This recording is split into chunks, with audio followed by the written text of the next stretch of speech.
If I had to pick, what I would consider the single defining feature of the Megami Tensei series is its heavy usage of religious and or historical cultural symbols to communicate ideas about society. Normally, on this channel, I tend to stick to mainline SMT, but even Persona, which is sometimes considered to be intended for a broader and more casual audience, still conveys its themes this way. For instance, look at Persona 3. This game can be said to center around discussing the fear of death, embodied by the Latin phrase memento mori. It literally translates to remember that you die, reminding the audience of the inescapable nature of the grave. We can see this theme strongly reflected in the figures the staff chose to represent the main character as their personas: Orpheus, Thanatos, and Messiah. If you're familiar with Greek mythology, the relation each persona has to death is self-evident. But if you don't worry, that's fine, we will get into it. However, what I find worrying is that when talking about their depiction, people often just stop after talking about Orpheus. To be fair, the connection between Orpheus and Thanatos is again pretty obvious, but I think the connection between Orpheus and the player's ultimate persona, Messiah, is leagues more interesting, yet goes unsaid. This is what we'll be discussing today. Now, to understand the connection between the figure Orpheus and the concept of a Messiah, we have to discuss who Orpheus is, and what he's known for. Since the 5th century BCE, Orpheus has generally been considered to be from the region of Thrace, which in modern day times would be around the eastern border of Greece, overlapping with Turkey and Bulgaria. He was said to be the son of a muse, often Calliope, while his father was either the Olympian god Apollo or a local Thracian river god. As a legendary figure, Orpheus is known for many things, being a hero, a musician, and even the founder of a religion. One of his most prominent roles in Greek myth is as a member of the hero Jason's crew, the Argonauts.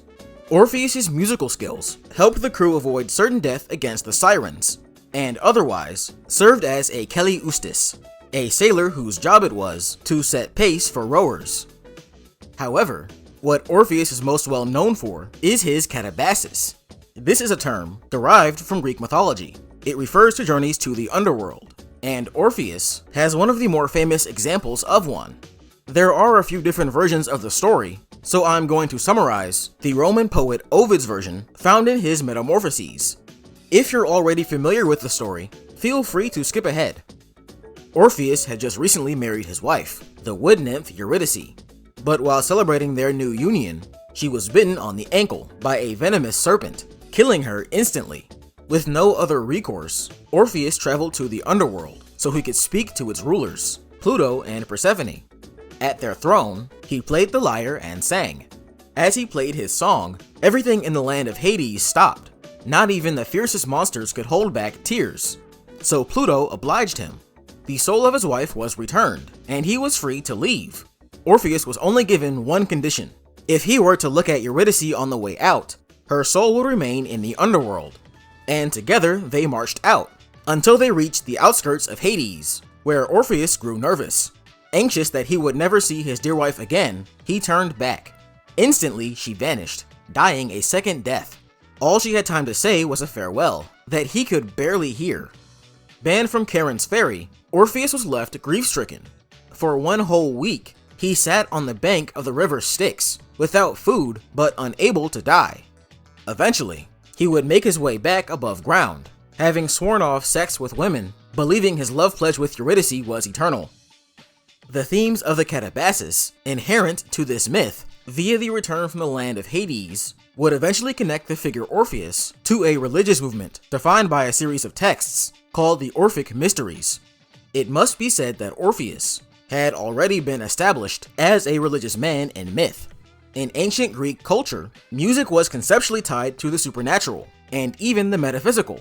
For an easy example, the god Apollo is often depicted taming nature with the sound of his music alone. As such, Orpheus's name has historically been used in incantations. He's sometimes said to have been a member of Apollo's cult, then, after meeting the god Dionysus, writing the aforementioned mysteries. In fact, in the Orphic Argonautica, Orpheus asks the other Argonauts to be initiated into the mystery cult. Later, in this same text, He actually stays behind in the city of Tyneron, which was said to hold the entrance to Hades to offer sacrifice to its gods. Due to these factors, Orpheus was seen as someone who could use his familiarity with matters of both the living and the dead to intercede on your behalf before Pluto and Persephone if you followed his doctrines. In this way, his catabasis evolved from a personal trial to a broader event for his followers, and as we'll see later, humankind. So that begs the question, what are the central beliefs of Orpheus's mystery cult, or Orphism? This is where we find some issues. Ancient Greek religion is something comparable to a large religion like Christianity, which features several groups of thought that interact and share ideas while remaining distinct.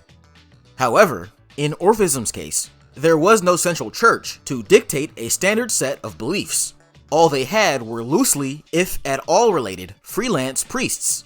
While Orphism did have specific religious ideals, the nature of its background lent to syncretism and a series of diverse local understandings. This means that, besides scriptures attributed to Orpheus, most of what we know is based on texts that explicitly references Orphists, and their statements still have to be critically analyzed to parse through the material that defines Orphism specifically. What we can say about the religion is that it was centered around an ascetic lifestyle, defined by quote-unquote defeating the body in order to purify yourself. This required observing a set of rules against certain behaviors, including killing animals for consumption or religious sacrifice. In the histories, the Greek historian Herodotus wrote that Orphists rejected being buried in willing wrappings, implying they may have had broader rules against animal products as well. Likewise, in the drama Cretans, the tragedian Euripides had priests, which are believed to be Orphistae, in clothing of all white. I shun the birthing of men, and the places of their dead I do not go near. Against the eating of animal foods I have guarded myself. Now, all of this may seem unrelated, but the connection between them becomes clear when we look at the actual texts attributed to Orpheus. These writings are largely hymns, praising certain gods, intended to be sung during cult ritual. This being why we haven't discussed them yet. They don't describe the Orphist lifestyle, but rather the Orphist mythology.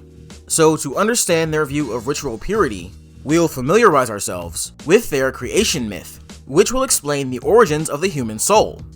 Of course, as I've said before, Orphism had no central church, so there are multiple different accounts of this creation myth with slight changes. For the sake of simplicity, I'll be summarizing the Orphic Rhapsodies. If you're interested in reading these, feel free to check my sources in the description. It starts with the beginning that cannot be spoken, the ineffable existence that always was and always will be. From this came the primordial waters, which eventually formed into mud. Out of the mud came Chronos, with a CH, as in the abstract conception of time. Chronos gave birth to Aether and Chaos.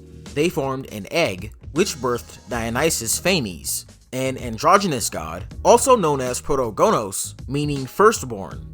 Phanes ruled over creation as the first king, who would later give his authority to his daughter Nyx the Night, the second king, who in turn gave her authority to her son, Oranos the Sky, the third king. At this point, the narrative adheres closer to conventional Greek myth. Oranos and Gaia, the Earth, have their children. Kronos, with a K, the leader of the Titans, castrated and dethroned his father, making him the fourth king. This inadvertently damns him to the same fate. He gives birth to his children with his partner Rhea, who here is identified with the goddess Ceres, or Demeter after childbirth. Kronos attempts to escape his fate by eating his own children, but is thwarted by Zeus, who usurps him, becoming the fifth king. Having become the new ruler, Zeus swallows Phanes, and with it all of existence, leading to a second creation with Zeus as its source. Zeus then has a child with Ceres named Chore Persephone, then again has a child with Persephone named Dionysus Zagreus. Zeus would willingly give his own authority to Zagreus, making him the sixth king. The Titans, envious of his power, murdered Zagreus in a rage, tearing him to pieces and devouring the flesh, but his heart was preserved by the goddess Minerva. With the heart intact, Zeus was able to bring back Zagreus, who was now simply Dionysus the Resurrected. Finally, Zeus punished the Titans, striking them with a thunderbolt, turning them into ashes. From these ashes rose the current race of humankind, created from the mix of the remains of the Titans and the flesh of Zagreus still in their bodies. This fusion of God and Titan is the basis for the Orphist conflict between soul and body. The immoral nature of the body is said to have been derived from the Titans, and for salvation, we need to appeal to the divine aspect of Dionysus within. We can see the rebellion of the Titans here as a sort of original sin, where humans are obliged to atone for the crimes of their ancestors. The punishment for this sin is the soul being tied to the body. The Orphists refer to this concept as soma sema, a Greek phrase meaning the body, a tomb. That said, the body also served as a test. The Orphists believed in a version of reincarnation they called metempsychosis, or the transmigration of the soul. It posited that the soul was trapped in a cycle where after the death of a host body, it would be perpetually chained to a new host. By living the Orphist lifestyle, the initiate's soul could ascend a hierarchy of host bodies until eventually it returned to Dionysus itself. This was actually tied to their ethical view of killing animals. In his text, Purifications, the philosopher Empedocles wrote, "A father lifts up his dear son, who has changed his form, and prays and slaughters him in great folly, and they are at a loss as they sacrifice the suppliant. But he, on the other hand, deaf to the rebukes, sacrificed him in his halls, and prepared himself an evil meal. In the same way, a son seizes his father, and the children their mother, and tearing out their life breath, devour their own dear flesh." And finally, this reincarnation is actually important to the identity of Dionysus himself, who is sometimes called the thrice-born god, as Phanes, Zagreus, and Dionysus the Resurrected. Here, we can find plenty of similarities between key aspects of Orphism and Christianity. If we strip them down to their basics, they both center around a resurrection, the soul existing outside the body, and an afterlife where everyone faces judgment. These similarities go even further when we look at Gnosticism. It takes the body-soul conflict even further by stressing the pure nature of the soul that's trapped in the body. It even features an androgynous god. There are even more parallels when we compare their key figures. Both Jesus and Orpheus belong to an archetype of miracle-working prophets, and their specific similarities certainly did not go unnoticed at the time. According to the early 3rd century church father, Origen, the Greek philosopher Celsus directly compared the two figures to mock Christianity, saying, "Why, if you were not satisfied with Hercules or Aesculapius and other heroes of antiquity, you had Orpheus, who was confessedly a divinely inspired man who died a violent death." Similar rhetoric would become common among anti-Christian Neoplatonists, arguing against Christianity on the basis that it may offer truths, but only ones that were already revealed previously by Orpheus. Due to these parallels, Orphism is sometimes seen as a direct precursor to Christian and especially Gnostic thought. This has led to a sort of infantilization where people treat Orphism as just a less evolved religion. Historically in academia, it was essentially used as a tool to justify people's own ideological views in favor of their own brand of Christianity or against the religion entirely. This makes the topic of their influence very murky, especially since the topic is still hotly debated to this day. So while we can't make any definitive statements, what we can do is observe some reactions in Abrahamic religion to Orphism. To do this, first, we have to look at the cultural landscape at the time. The most important factor is that this was a period where the lines between all these religions were blurred. Religious figures, symbols, and practices were freely appropriated by everyone.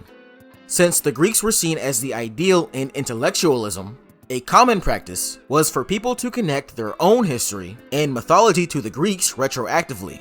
A prominent example of this is the epic Aeneid by the poet Virgil, which directly connected the founding of Rome to the Trojan War. But an interesting thing to note is that the Greeks had this same relation to Egypt, which they saw as the Mecca of mysticism.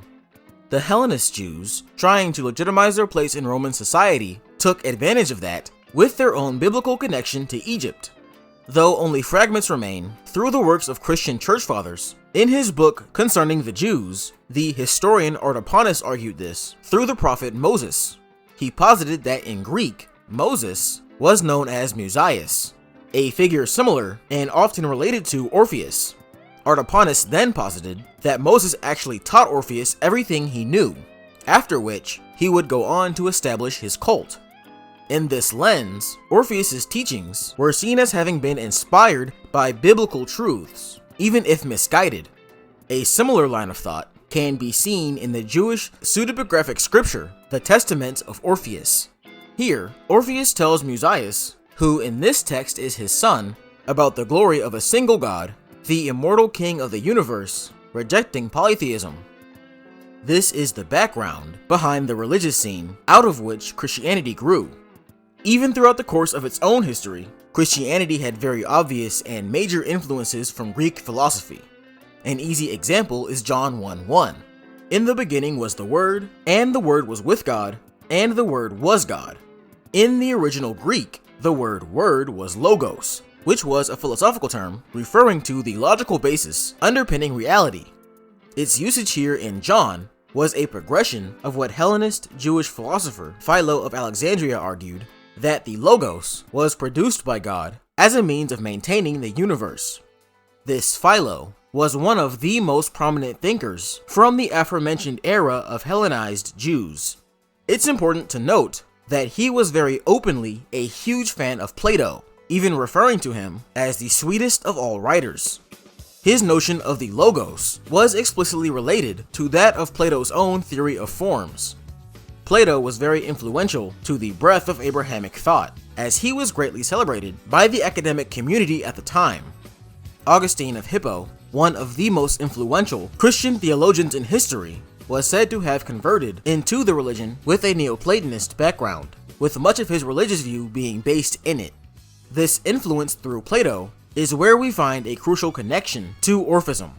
Plato himself was influenced by Orphic thought, sharing vaguely similar views of the transcendent nature of the soul, and referenced Orpheus and his followers multiple times across his works.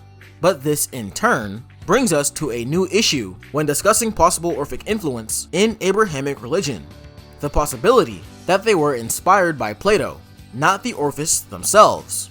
In this lens, a substantial direct connection between Christianity and Orphism becomes more dubious, but some early Christians certainly did engage with their ideas.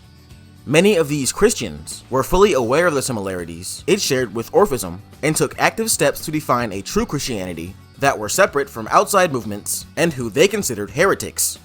For example, we have the Refutation of All Heresies, in which Hippolytus of Rome argued against the Sethian Gnostics on the basis that their theology was based in past Greek mysticism, and specifically claims Orpheus as one of their influences.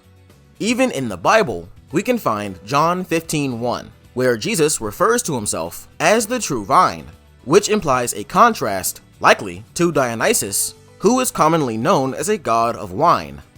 That said, while there were those totally rejecting Orphism at its face, we have to remember that we're still talking about pre-Constantinian Christian history, prior to Christianity having real political power. Like their predecessors, Christians were forced to cling to established Greek cultural symbols to attempt to appeal to a broader audience, one of the most obvious of which being Orpheus. Echoing Artapanus, the Christian apologist Lactantius would explicitly reference the Orphic Mysteries in his book The Divine Institutes, arguing that Orpheus's Dionysus was actually the Christian god. This brings us back to Jesus. As we said before, Jesus and Orpheus were seen as similar figures. This identification focused on Jesus' role as a prophet rather than as a god himself.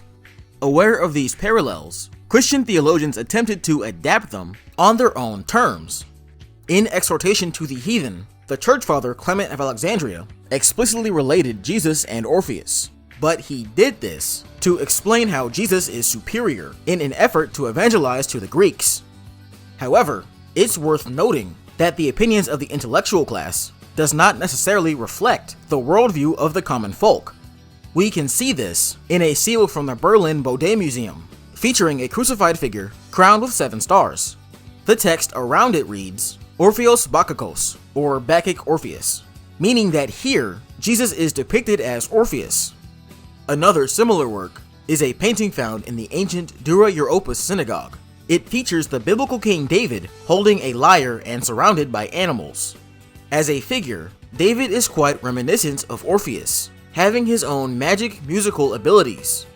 In 1 Samuel 16:23, David uses his lyre to expel an evil spirit from the previous king Saul.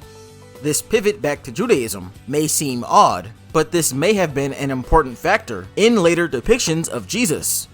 See, Jesus' role as Messiah is dependent on his relation to David. In Judaism, the Messiah is prophesied to be descended directly from King David.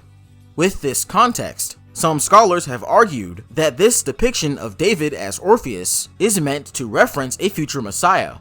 Considering the history between Christianity and Judaism, the possibility has been raised if Jesus inherited Orpheus symbolism from David through his role as Messiah. However, these readings are problematic for a few reasons. For one thing, Orpheus is not actually a Messiah figure. In Judaism, the Messiah is supposed to be a king that saves their people, while in Christianity, the Messiah is God, or at least God-like. Further, both of those examples, the Bacchic Orpheus and Dura Europos, have been subject to decades of debate. The Bacchic Orpheus specifically is so historically unique that scholars haven't yet reached a consensus on whether or not it's a forgery. That said, when talking about depictions in Megami Tensei, accuracy is not the only factor considered when adapting a religion. The staff consider the themes of the story first and foremost when choosing what figures to put in their games. This makes the use of Messiah here fitting, because while we can't definitively say much about Orphism or its effect on Abrahamic religion, it's very pertinent to a game like P3. The focus on death in these religions is a reflection of the existential fears of people living on the underbelly of society, forced to reckon with every day the inevitability of their own demise, and arguably, even that of their cultures.